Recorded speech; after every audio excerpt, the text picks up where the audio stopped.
Good afternoon. We're getting right down to business here. We're doing it live, doing more at 4 weekday afternoons, right after the Guy Benson Show at 3 and just before the 790 KBC News Blitz with my pal Randy Wang at 5. Motec on Money, live on the air, 790 KBC, streaming live online worldwide at kbc.com. And the on-demand Motec on Money podcast, kbc.com, Apple iTunes, YouTube, all your favorite podcast platforms. I'll be back on the air at 6 o'clock this evening for The Way Home radio show and podcast presented by the Union Rescue Mission. Stocks ended the day higher today. Precious metals continue to rally at or near all-time highs. Bitcoin moving higher. Oil prices bouncing around and wrapping up the day below $60 a barrel once again. Investors taking in the latest earnings news from two of Wall Street's biggest banks, including the big dog on Wall Street, Goldman Sachs. The Dow leading the gains among the major averages, closing up 293 points today, settling at 49,442. The S&P 500 of 18 at 6944. The Nasdaq rebounding a bit following yesterday's big drop of 58 points today at 23,530 as Nvidia rebounded today up nearly $4 at 187 and change. Goldman Sachs reporting a stronger than expected profit in the fourth quarter and record annual revenue in Goldman Sachs' investment banking division as well as the markets division last year as companies struck more deals and borrowed big. Morgan Stanley, meanwhile, reported better than expected profit and revenue in the fourth quarter and a 47% jump in investment banking revenue. Semiconductor stocks, including Applied Materials, AMD, and ASML, rallying after TSMC, Taiwan Semiconductor, posted a record quarter. The U.S. and Taiwan signed a trade deal today aimed at boosting American production of semiconductors in exchange for lower tariffs. On the economy, we got a surprise drop in weekly jobless claims this past week. Unemployment lines did get shorter, suggesting the labor situation may be a bit better than expected. Treasury yields moved higher on that news. The dollar also firmed against other major currencies.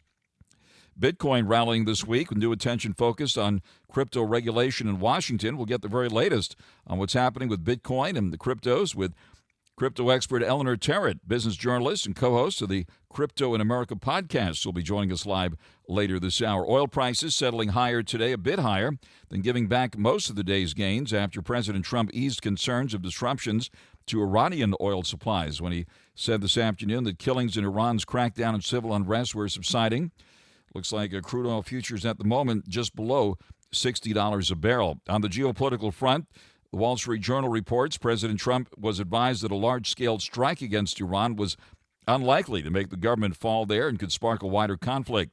And for now, they'll monitor how Tehran handles protesters before deciding on a potential attack. The U.S. would need more military firepower in the Middle East, both to launch a large-scale strike and to protect U.S. forces in the region, according to the Wall Street Journal, talking to unnamed officials. An Iranian bank collapse late last year, meanwhile, fueled the economic crisis that drove thousands of people to protest across dozens of cities in Iran, threatening the Islamic Republic's control.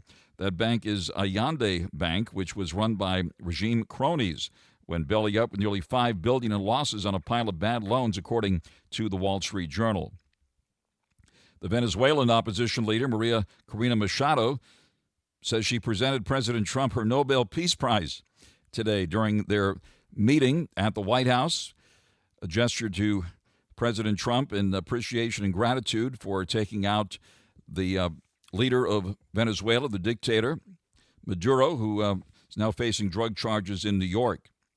Elsewhere, this is interesting, 15 French infantry soldiers marched onto a runway today and boarded a bus labeled Greenland Excursions, their first step in a mission to deter a U.S. invasion of Greenland. Also, a 13-person German Army reconnaissance team mobilized for a two-day deployment there. A small yet unprecedented buildup of European military and diplomatic assets unfolding in Greenland, where America's closest allies are trying to raise the price for Greenland. It's the first for the NATO organization. European members sending troops to a friendly territory in hopes of deterring their biggest ally, the U.S., from launching military action. President Trump unveiling a health care framework today called the Great Health Care Plan. The president called on Congress to swiftly pass it into law. Verizon, if you're a Verizon customer, you can get $20 credit if you were affected by the widespread Verizon outage this week. Los Angeles County Assessor Property Assessor Jeffrey Prang has announced the signing of 3 new state laws that deliver major property tax relief for homeowners and small businesses impacted by the catastrophic January wildfires last year, which devastated the Pacific Palisades, Malibu, as well as Altadena. Assessor Prang will be joining us live later this hour to talk about that. But first, on your money, the markets, the economy, this record-shattering week, and the whole works now. Joining us live is top-ranked money manager Ken Winans, President and Chief Investment Officer at Winans Investments at winansinvestments.com. Ken Winans, also a market historian, author of numerous books. His latest is Investment Atlas 3. He's also a Forbes magazine contributor, has his crypto credentials. He's host of the radio show Winning with Winans in Las Vegas, and the Wealth Minute features here on 790 KBC. Ken Winans, thank you very much for taking the call here this afternoon. Well, good afternoon, Frank, and I am talking to you from Dallas, Texas, to see what this state is doing with their brand new financial center. And all I have to tell you is it's absolutely massive. And then you throw on top of that this very powerful rally we're having in the stock market. There's a lot of things going right in this country. I know that we often talk about the bad, but the market's telling you that, the economy is really firing on a lot of good cylinders right now. And I've heard that repeatedly as I've gone to various meetings. That's fantastic. Dallas coming up big in the financial world. Tell us what's happening there. Of course, a lot of concern about what's going to happen in New York under that new mayor there, and a lot of companies are leaving New York. Tell us what's going on where you are there in Dallas right now. Well, it's interesting because you just reported, that Goldman Sachs had these record numbers, and there's a lot of talk right now about Goldman Sachs relocating their global headquarters to the Dallas area. Now, first off, when you say Dallas, you have to understand it's a massively big area. It's like saying Southern California. Those are very, very big areas, and it has a lot of various communities in there. But between that, the fact that NASDAQ is now going to be opening up a very large shop here, the fact that Texas is now going to be opening up their own stock exchange, Texas is serious about becoming a major financial center in the United States, and certainly there's been many jokes made about what's going to end up in New York under this new mayor. And of course, you mentioned the billionaires tax in California. All I can tell you is the Texans are saying, just keep doing what you're doing. We've got plenty of room for these companies to move to Texas. I mean, they just cannot believe what they're hearing. They really can't believe it. Right. So the real estate people there in Texas must be excited about that as they are in Florida and other places. Absolutely. It's what's really interesting about Texas is the seriousness of it. Now, I came here because, I envisioned the same thing for Las Vegas, which is now my new home, that, there are these areas that are thriving, they're growing, the roads are good, the infrastructure is new, they're thinking smart about how to use, land properly. I passed last night a beautiful overpass that allows a walkway for the workers from a housing community to walk to work or on a bicycle. One of the other things about Texas, it does not have a water problem. There is water, lakes, ponds everywhere to be seen. So they clearly don't have the same problems that you face in Southern California. But Frank, I have to tell you, obviously I'm a believer in what's going on, but nobody thinks this migration out of the former financial center states is going to stop anytime soon. And, when you just keep hearing about some of these things, I have to believe there are some of the big firms in California are certainly Charles Schwab. I was at their new headquarters yesterday. They were born and raised in California. And as I said, the belief is there are more coming. This is not going to end anytime soon. See it tonight, read about it tomorrow, but hear it now on Motec on Money on 790 KABC. We've seen the Dow and the S&P 500 hit record highs this week. Precious metals continue to hit all-time highs. I don't know if you saw one prediction on silver. Someone's one of the major houses predicting silver at $200 an ounce. Right now it's just below 100 here. Got up to around just shy of $93 this week. Gold is at around $4,619. Platinum and palladium also rallying. Give us your reaction to this record-shattering market action this week. Frank, the whole commodity complex, and you can even see it with some of the agricultural commodities, they're all beginning this demand surge up. The thing about silver, and I think for people who are, familiar with its history, silver for a very, very long time did not hit a new high. So there are arguments being made that silver is simply just making up for lost time, and it's making its headway. But a lot of this is a second-degree AI play. You need these metals in these new chips. I mean, everybody said it. You talked about Taiwan Semiconductor today and their numbers. I mean, Taiwan Semiconductor and Taiwan itself just made new agreements with the U.S. government to put more plants in the United States. So there is the focus on chip development and chip manufacturing. That's going to continue to drive metals. But here, one caveat I would tell everybody, I've been doing commodities a very long time. Nothing goes straight up forever. There are times when there are pullbacks. I think, again, if people are late to this party, don't feel the need that you have to rush in tomorrow. But there is what we're calling a melt up in silver right now, particularly. And certainly there are people buying any sensible little dip right now. But I would still hold the game, buy the dips, just simply buy the dips. And it is to be noted, Nevada is known as the silver state, right? They've got to be excited about the silver prices there. Nevada, you got to remember, it's not only called the silver state for obvious reasons, it's also the fourth largest producer of gold on planet Earth. I know that shocks a lot of people, but right now there have been massive estimates of just trillions of dollars of resources that are in the silver state, not to mention the other rare earths that we need. So the people who live in that state, we don't expect to have an income tax anytime soon. Isn't that something? And of course, when gold started to make its big move last year or so, there were reports that people are starting to pan for gold, and now with gold above 4,600 and making record highs almost every day, it seems that idea is also catching on here. Are people panning for gold and silver there in Nevada? They are, and I know for a fact that there's a lot of people up in the hill country in California, or the gold country. I mean, they're going up into the hills and the old mining sites, and they're panning for gold up there as well. You do need to get a permit from the state of California to do it on a reasonably big scale. But yes, I mean, there's no doubt these things are happening and people are taking advantage of it. But Frank, I want to talk real quick. You mentioned palladium, which I'm really glad you did, because it often gets overlooked. With this shift away from, and I mean, some people might disagree with me on it, but I see it as a shift from EVs to hybrids. That seems to be the movement, that we are going back to need catalytic converters, even on these smaller uses of combustion engines. Palladium is needed in those catalytic converters.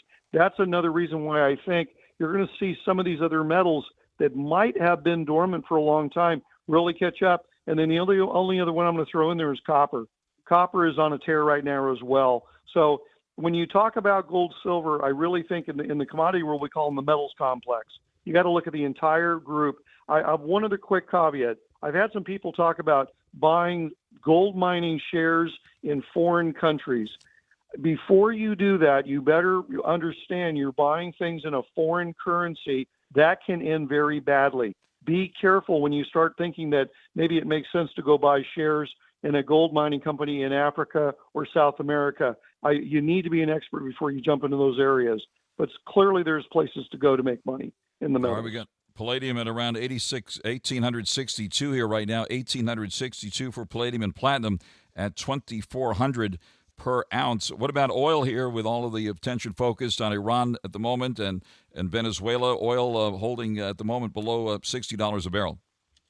You know, it's funny. I visited a manufacturing plant near Dallas that they are very involved in the oil industry as far as from the standpoint of pumps and chemical detection and all that. And they told me that they've just got a fresh new batch of orders, not only internationally but also in the United States. It's just, they literally said we're getting back to pre-COVID levels on orders. So there's just the drill baby drill thing. We might talk about it being political rhetoric, but many people in the oil and gas industry, not only the ones looking for the materials, but the ones making products, whether it's for refineries or exploration, they're really revving up. And now with the thing in Venezuela, I will just tell you, I talked to several people, they feel it's going to be years.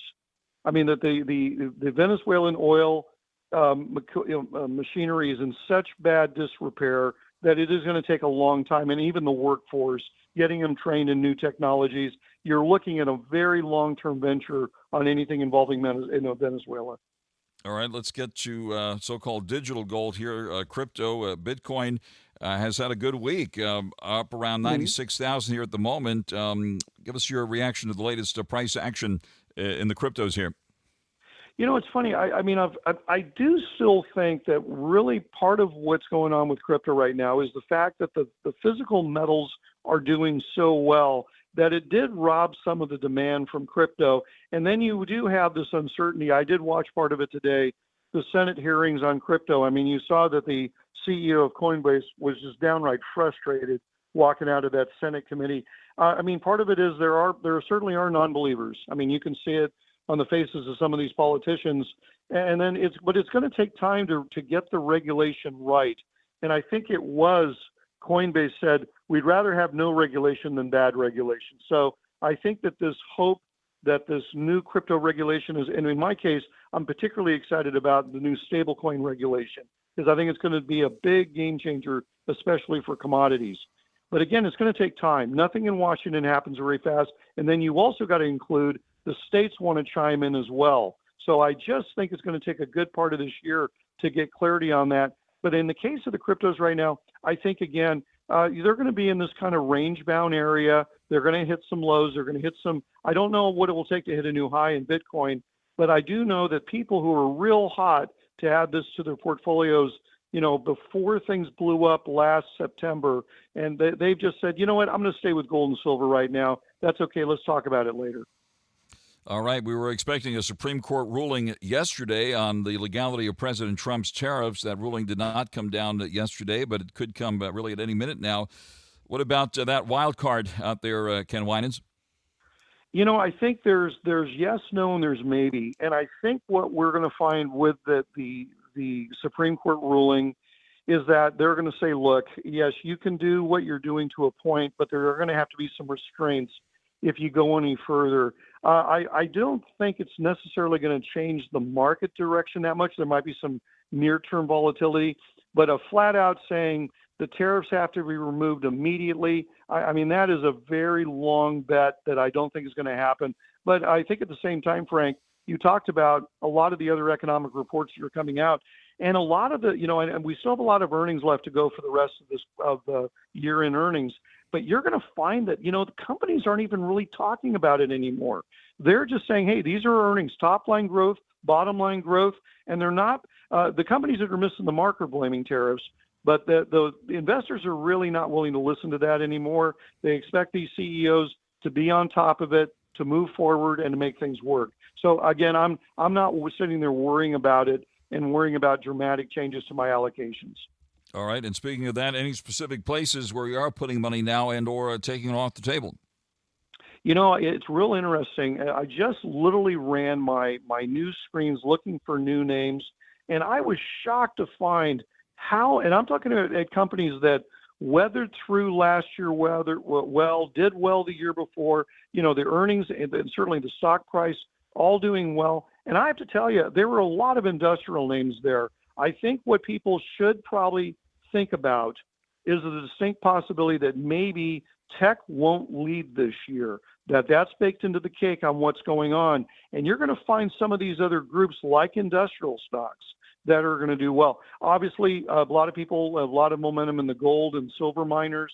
My only caveat there, as I said before, I would say with companies that trade in dollars, or certainly best yet, U.S.-based companies.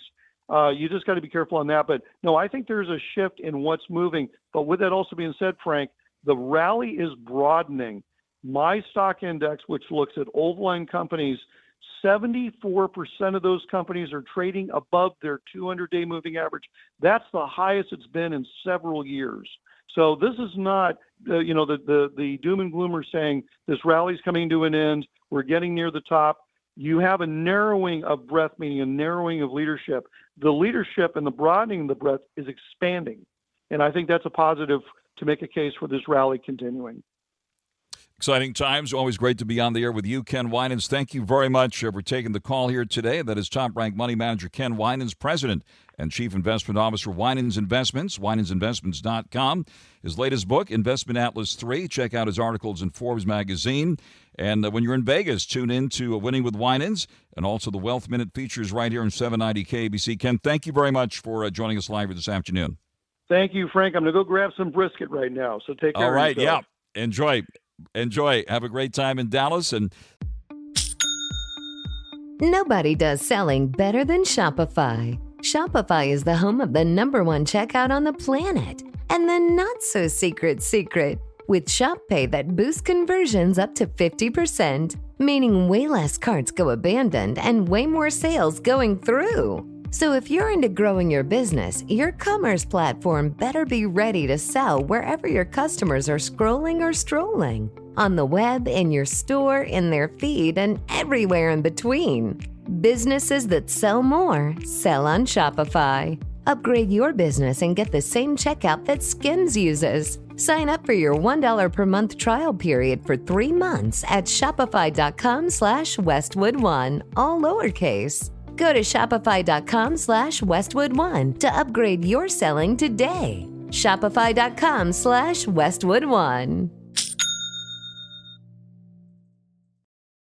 Hey, I'm Chris Van Vliet. This is Insight with Chris Van Vliet. Go behind the scenes and beyond the headlines with people like John Cena. That's where Never Give Up comes from. I wasn't Brock. I wasn't Roman. I wasn't Dwayne. I was last. And the biggest names in pro wrestling and beyond. It's a legitimate interview. This is Insight with Chris Van Vliet. Insight with Chris Van Vliet. Follow and listen on your favorite platform. The S&P 500 up 18 and the NASDAQ up 58 after that washout yesterday. The yield in the 10-year note is back up at 4.18%. The volatility index slipping 5% today. Gold and silver continue to hover at or near record highs, with gold at the moment at $4,618 and change. Silver at $91.58. It got to just below $93 an ounce this week, with the price of oil bounced around quite a bit today, right now hovering at $59.22 a barrel. And Bitcoin has rebounded this week. We'll talk more about that with crypto expert Eleanor Terrett. Will be on the air with me shortly. Bitcoin right now at 95,679. Ethereum at 3309. Doge at the moment at 14 cents. Motac on Money continues here at 790 KABC. What's that warm breeze we're feeling out there? Well, maybe it's the end of the crypto winter. It's been a big week for Bitcoin this week, rallying to the highest we've seen since last November at least. New attention, meanwhile, focused on crypto regulation in Washington. Let's bring in crypto expert Eleanor Terrett for our first conversation here in 2026, business journalist and co-host of the authoritative Crypto in America podcast. Eleanor, thanks so much for taking the call here this afternoon. Hey, Frank. Happy New Year to you, and thanks for having me back on the show. Happy New Year. Happy New Year, and it's a happier New Year for the crypto folks. So give us your view of what's happening with the latest price action with Bitcoin and the other cryptos here. Right. Well, you're right about that. Bitcoin is on the up. If you zoom out over the last couple of weeks, the crypto market has actually been in recovery mode. Bitcoin didn't actually have a great end to 2025. If you remember, even with those big headline prices, it ended the year basically flat, and gold ended up being the better performer. But this year we're seeing it climb back to the mid to upper 90,000s. It hasn't actually crossed the 100,000 mark yet this year, but the trend is upwards, driving largely by steady institutional demand. This is the year of the institutional investor, Frank. I'll get to that a little bit later, and also money pouring into crypto ETFs. Ethereum as well, the second largest digital asset, has been posting modest gains. It's pretty typical of Ethereum to go up slightly when the market isn't super volatile one way or the other. But where it gets really interesting is in some of these other major coins, these alternative coins, or altcoins we call them. XRP has been one of the strongest performers of 2026. It's clearly outperforming Bitcoin and Ethereum, and traders have been looking for investments that will give them higher returns. As I mentioned too, Bitcoin and Ethereum, they're going up higher, but not quite as high as XRP.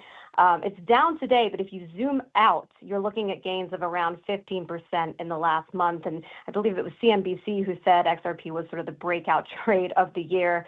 So big picture is that sentiment is improving. They're expecting this to be a big year for institutional adoption, with an expected increase in participation from big banks, trading firms, asset managers, and pension funds. On the air live with Eleanor Terrett. See it tonight, read about it tomorrow, but hear it now on Motac on Money, live on the air with Eleanor Terrett, business journalist and co-host of the Crypto in America podcast, with the very latest on the crypto scene here. Any of the altcoins or meme coins making any outsized moves that have been getting attention and being discussed nowadays at the many crypto conferences that you moderate and attend?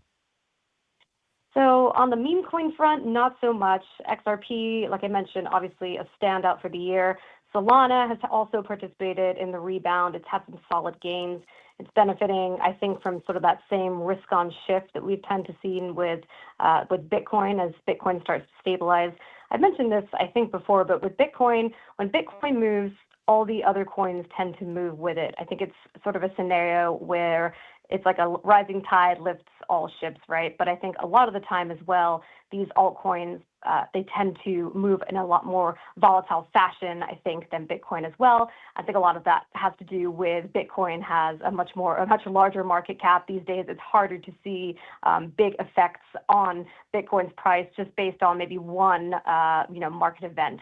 Whereas, you could see something happen relating to XRP, relating to Solana, and you could see, major price moves relating to that single event. But, with that said, keeping an eye on the altcoins, keeping an eye on Bitcoin and Ethereum.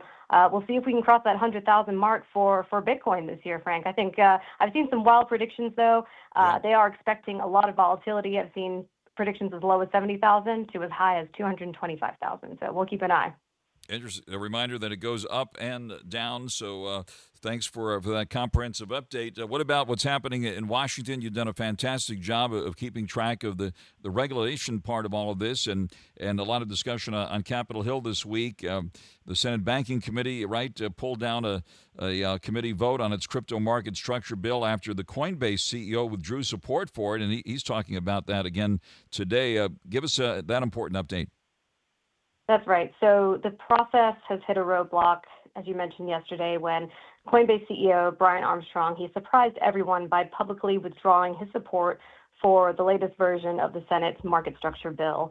And as a result, the community was, pretty surprised, I think, to kind of see Brian come out and be explicit in this fashion. I mean, there's been a lot of ups and downs with this bill. Coinbase has been a big supporter of market structure legislation for months, certainly this process, but also years, stemming back to market structure legislation has been trying to get done for, years. This has been a House product, back in 2022, 2023, the House was trying to get the same thing done. Now it's in the Senate's hands. So Coinbase has always been a solid supporter. So I think a lot of people were kind of shocked to see the CEO come out and have these words.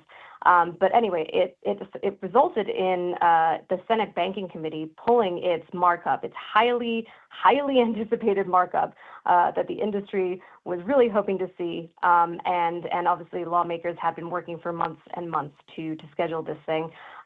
Getting this bill done has been bumpy from the start, like I mentioned, but there's a lot of cooks in the kitchen here, Frank. And when I say it's the crypto industry, it's the lawmakers, it's not just them, it's the banks, it's the securities industry, it's the White House, and they all have demands, and getting everyone's wishes in there, it's not going to be possible. But everybody's just trying to kind of tussle, and when it comes down to the wire like this, it gets very tense, and that was kind of what we saw yesterday. So for now, the Senate Banking Committee is hitting the reset button. There's going to be some more negotiations that need to happen, and the process is going to continue when senators return from the MLK recess the week after next.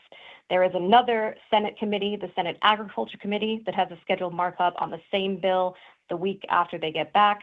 As for the Senate Banking Committee, I mentioned those negotiations will still have to continue, so we'll wait and see when that markup will be rescheduled. But in the meantime, expect to see a lot more of those conversations. I'm sure Coinbase and Brian Armstrong will be at the front and center of those talks. All right, that's one of the bills, and then there's the other one, too, that's still hanging out there. Briefly, what's the latest on that?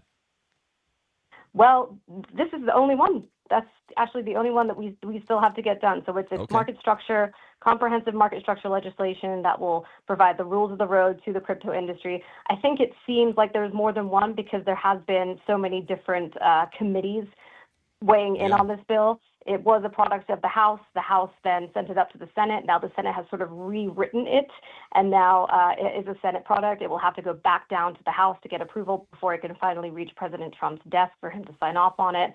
There's been lots of predictions on when we might see this happen.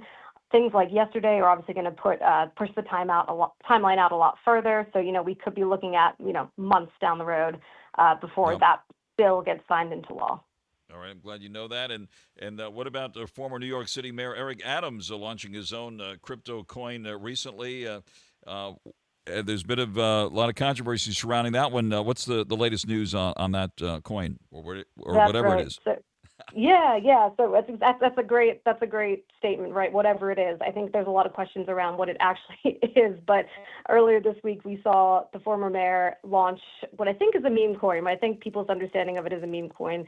It's called New York City Token, and he said the aim and the goal was it was supposed to help fight anti-Semitism and anti-Americanism. Very noble goals here in New York City using blockchain technology. It was very unclear what the mechanism that it would have been done to actually, achieve those things.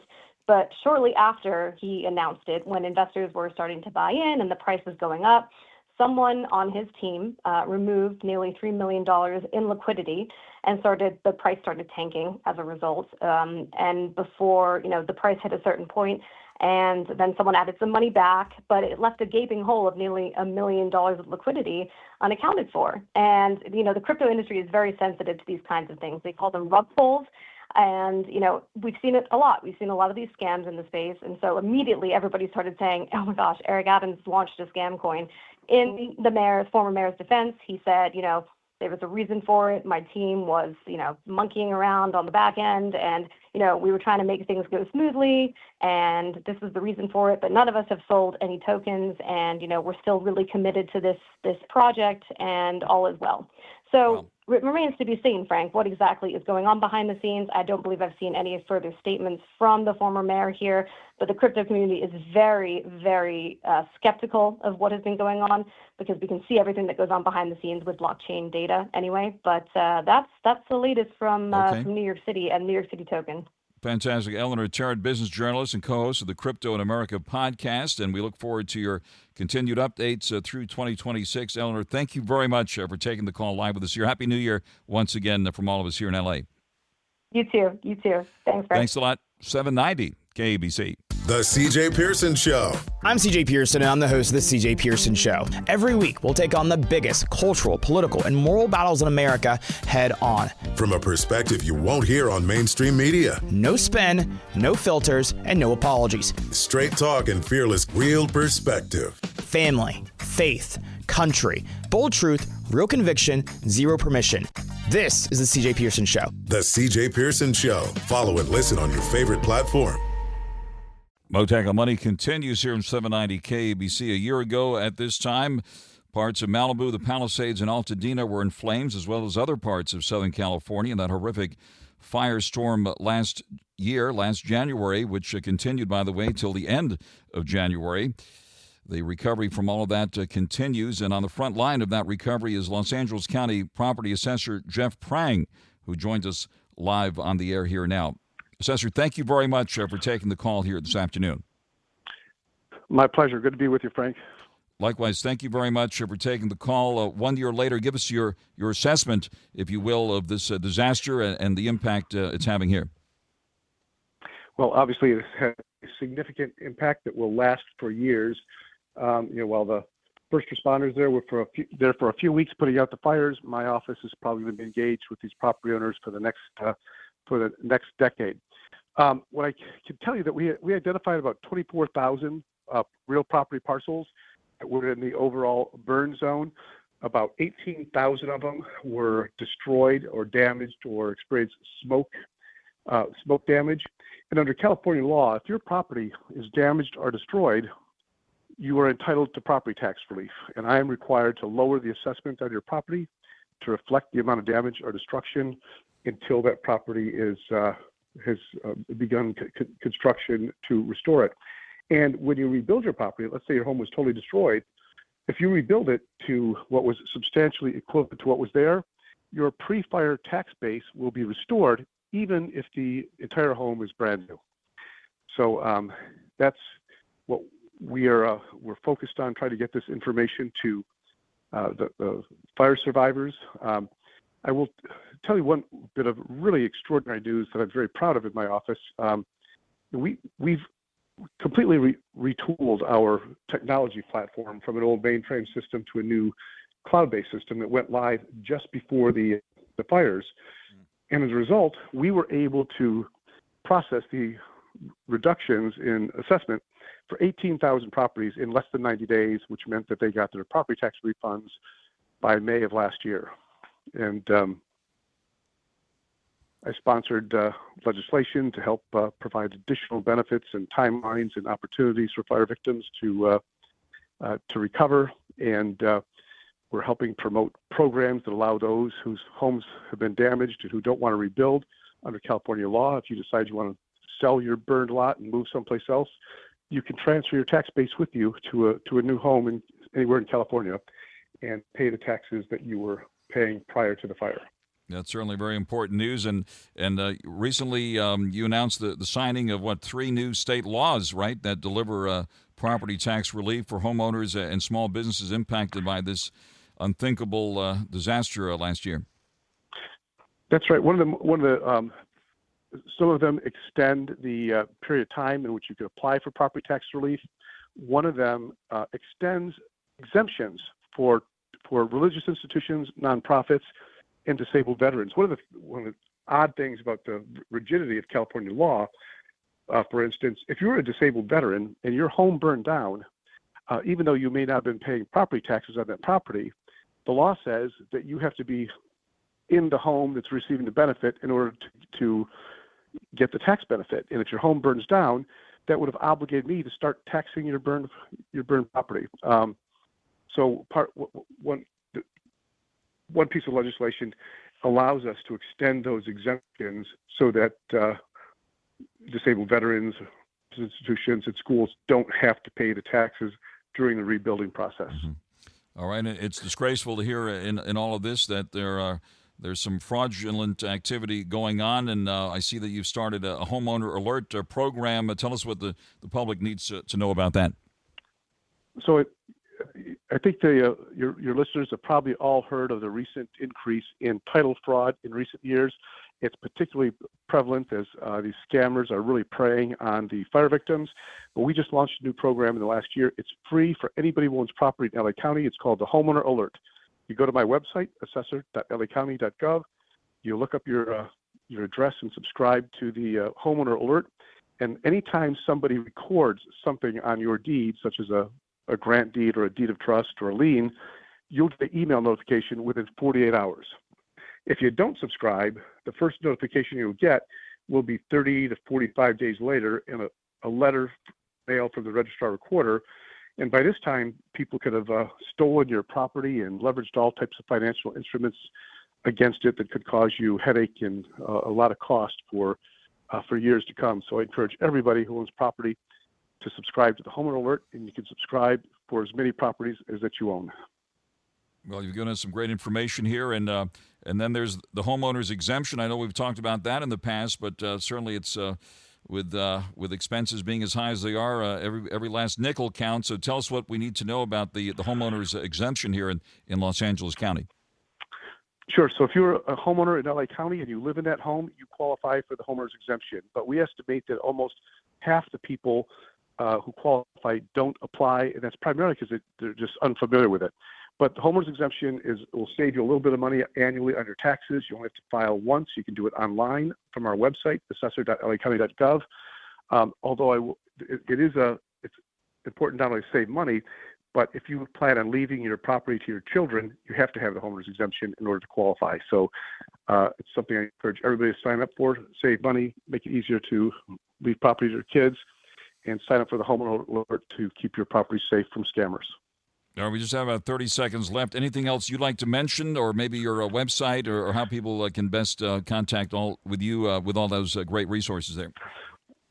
Well, our website is assessor.lacounty.gov. Almost any information that you need from our office is now online.